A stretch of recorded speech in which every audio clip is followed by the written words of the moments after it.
Every team, every topic, everywhere. This is Believe. Welcome to the Jello Jiggling Podcast. I'm your host, Ryan Ward, and the Lakers were not just content only getting Luka Doncic, Maxi Kleber, and Markieff Morris. As late, I'm all mixed up with dates and days now because everything's just been so crazy.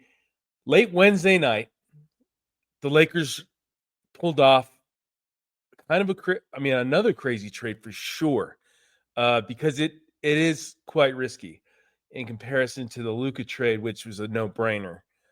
Even though you give up AD, Christie, and a first-round pick, it was just a no-brainer. That's not even, something that should be discussed as questionable in my opinion.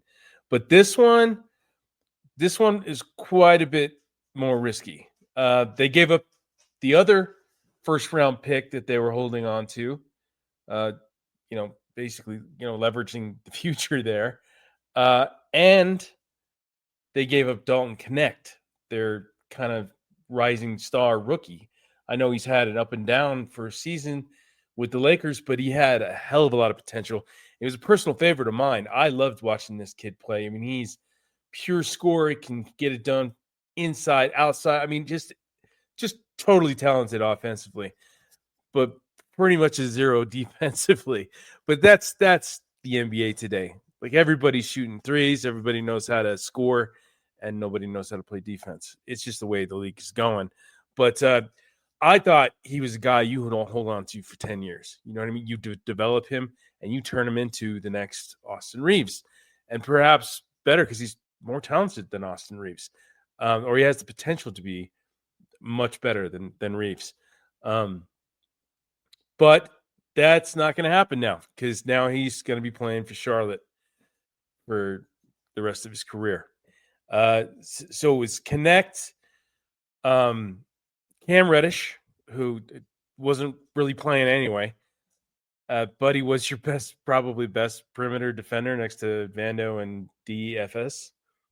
But he just wasn't getting on the floor. I think he's been out for like personal reasons for quite some time, and maybe it was like they told him, hey, like, we're trying to move you or something, and just we don't want you to get hurt, so we're not going to play you.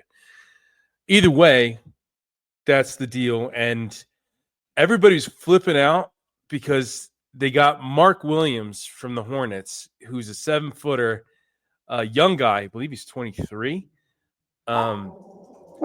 Former first-round pick, and the dog's making an appearance as always. Max, calm down, bud. I didn't know much about this guy at all. And I was just as shocked as everybody else. I'm like, seriously? You don't give up Dalton in the Luka deal, but you give him up in this with a pick? It just seemed like a lot for a guy who apparently has got his fair share of injury issues, and is not one of the guys that the team was rumored to be targeting to fill that hole in the paint. Right? It was always Jonas Valanciunas, Nikola from Chicago. There was tons of the guys. I think Clint Capella was one. Walker Kessler, obviously, who didn't get moved today, and now the trade deadline's passed. And Mark Williams just kind of came out of nowhere. And there was also like Nick Claxton from Brooklyn, Day'Ron Sharpe from Brooklyn. None of those guys moved. Clint Capella didn't move. Jonas Valanciunas did yesterday to the Kings. And Chicago didn't move their big man. So it's a questionable move for sure. But I went on the Lakers Nation podcast last night with Trevor Lane, and he was pointing out some things that I didn't see initially. Obviously he did a much deeper dive right away, and Keith Smith came on as well, and he was mentioning it, like how the injuries are not as concerning as you would think.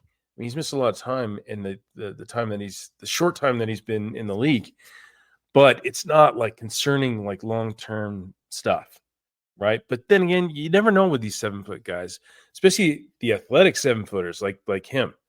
That's the big difference here.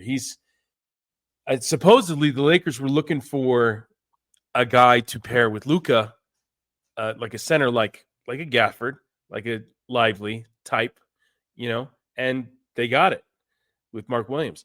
I haven't seen a lot of his. I saw some quick highlights earlier this morning. He looks like a stud. He does, honestly. And if you go look at the box scores for the last 2 months, he has put up some solid numbers and against good centers like Nikola Jokic, Walker Kessler. He dropped 31 on Kessler, and I think he got double-digit rebounds. And then he scored 38 against, I can't remember which team it was, but he's shown that potential. I mean, he's not going to do that in LA. It's not enough ball to go around for him to do that. But for him to be, that good scorer, because he doesn't shoot. He's not a shooter. He doesn't even attempt threes. So he's not that kind of modern big, right? Where, all these bigs these days. I mean, even like look at Brook Lopez, who's completely changed his game from when he started, and now he shoots threes, right? He doesn't rebound for nothing. I think he averages like not even 5 rebounds a game, which is crazy for a 7-footer. But he's camped out around the paint or around top of the key, be behind the 3-point line. So this guy's different. He's more of a traditional center, and that might be exactly what they need. That constant lob threat in the paint, which will open things up for shooters as well. I want to see it. I want to see it in action. I don't know when that's going to happen. The Lakers haven't even announced that the trade's official yet, and that's a little surprising. But, I mean, they've been crazy busy with the trade deadline, and I don't know if they tried to make any more moves today. I kind of doubt it, but there's always that possibility. I mean, they have to be open to things because tons of teams made moves today and yesterday. Probably the craziest trade deadline I've ever seen, which is saying something. So we've seen some doozies. Last year sucked. Last year's was terrible, and free agency that followed was just as bad. But this kind of it shook things up across the league. I mean, even things that didn't happen, like KD didn't get moved, but I bet he's pretty pissed because it seems like Phoenix was chopping him, or at least being open to the prospect of letting him go. But oh God, Daisy, what are you doing? Daisy she's a chihuahua. She has to be right next to me all the time. You don't stop, do you? You don't? Anyway, we got 3 dogs you're taking care of. But I'm intrigued by it. I think because this guy's super young. So it's another move for the future, which I love. It's not this short-term, this season fix like what I think Miles Turner would have been. I mean, he would have been great short term, but he wants to get paid a boatload, in the summer. And I don't think the Lakers could have done that. But this short term, he's cheap.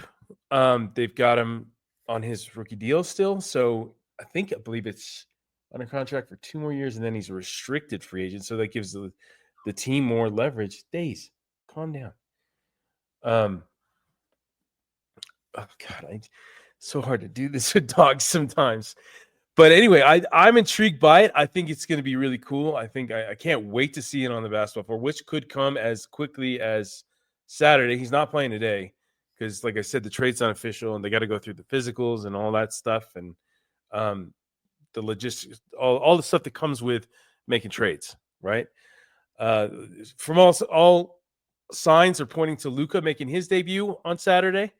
Because ESPN has flexed one of the games. I think it's a Phoenix game out for Saturday, and now it's going to be Lakers Pacers, which is basically just saying he's playing. Big networks don't do stuff like that without prior knowledge and taking that risk.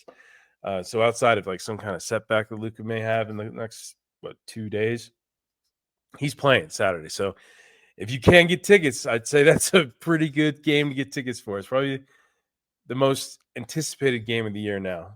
And then obviously, when they play Dallas on the 25th, that'll be just as insane for all the reasons that you would think.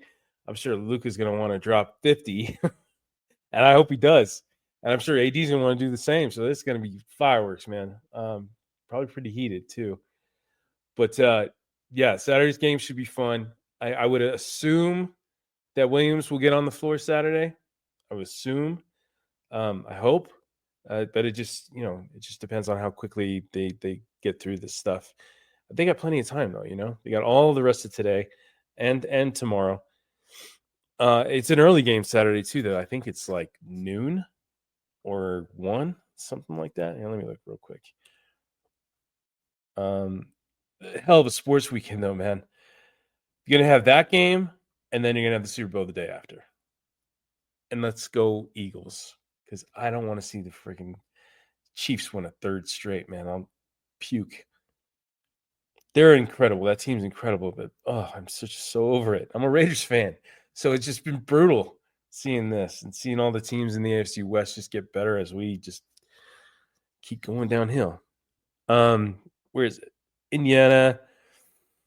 So it looks like, is that Eastern time or is that? So it looks like 1:00. Yeah. So 1:00 on ESPN. I'm sure Spectrum's showing it too. Oh, wow. Tickets, I'm on ESPN right now, and it says tickets as low as $209. Oh, man. Yeah, they jacked those up. That would suck if you paid that and Luka didn't play. I'd be really pissed. But that should be entertaining. I mean, Williams will go up against Turner too. It's not the Pacers are about the same in terms of where they're at record-wise with the Lakers. Lakers are 29-19 right now. Pacers are 28-21. So fairly close. But yeah, it's going to be fun, man. It's going to be fun. So the Lakers finally got that big. Ironically, after AD got traded, they get the big that AD wanted. But whatever. This is a new era now. This is a new direction, and it's trending up. I haven't been this optimistic about this team in a long time, and I hope you guys are doing the same and getting excited about it. And to finish off, Underdog Fantasy. That's my thing right now. They're sponsoring the podcast, and it's dope, man. And you can do it in California. There's no restrictions on it that way, like there is with all that other stuff. But it's super simple. You make picks, whether you pick players, and whether they're higher or lower points, all the stats you can think of, really. Double doubles, whatever. That was my go-to. AD double over or higher. And it used to hit every damn time, or pretty close to it, unless you got hurt during the game, which happened a couple times. But check it out if you use my code for the podcast, Jiglin. So JIGGLIN. You get up to $1,000 in bonus cash, and with your first deposit, and a free pick. So perfect time to use it. Use it Saturday. Use it tonight. Use it, for the big game on Sunday. But try it out. Just try it out. It's worth it, dude. It's worth it. Put a small deposit in and give it a shot. And I guarantee you'll love it because it just makes the games that much more fun. I get paid to do it, but I think I would do it anyway because I love it. All my buddies are on it now. And we got like a thread going.